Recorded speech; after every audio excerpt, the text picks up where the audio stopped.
Mr. President, on a separate matter, I want to talk about something else. And in July, President Trump signed into law the Working Families Tax Cut. And that legislation stopped a $4 trillion tax increase.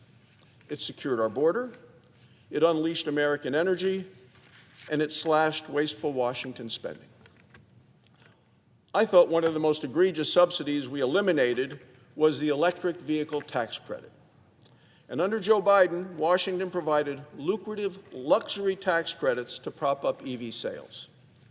The Biden car bribes forced working families to subsidize vehicles that people didn't want, couldn't afford, weren't very practical in my state.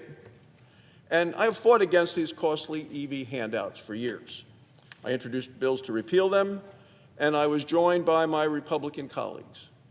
And I especially want to recognize the senior senator from Ohio, Senator Bernie Moreno. Hardworking families should not be forced to bankroll luxury vehicles for wealthy elites. Republicans in Congress acted decisively. We terminated the EV tax credits. We deliberately chose September 30th as the end date for the subsidies. This quick termination meant significant savings for taxpayers, $200 billion in savings over the next 10 years. But as the saying goes, the price of liberty is eternal vigilance. And in Washington, we have to follow up and fight to protect taxpayers and taxpayer dollars, even when the intent of Congress is clear.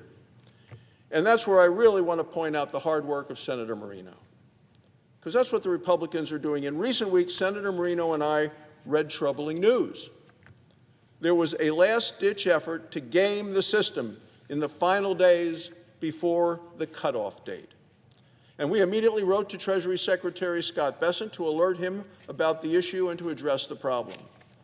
Senator Ted Cruz of Texas, who's chairman of the Commerce Committee, also raised his concern with the Treasury Department about the subsidies. Major car companies responded to the letter, and they changed their policies. And I encourage all companies to follow their lead. Republicans are going to continue to protect taxpayers and ensure these subsidies are gone for good. Here's the reality. The subsidies were never needed in the first place. Look at what has happened since Congress ended them. Tesla has actually lowered its prices. They've done it by stripping out luxury features like vegan leather seats and ambient lighting. Hyundai slashed nearly $10,000 off of their Georgia-built model. This is precisely how fair market competition works. Americans elected Republicans to end Washington wasteful spending. We're keeping our word. So I'm going to continue to work with my Senate colleagues and the Trump administration to keep this loophole closed, to enforce the law, and to protect hardworking taxpayers.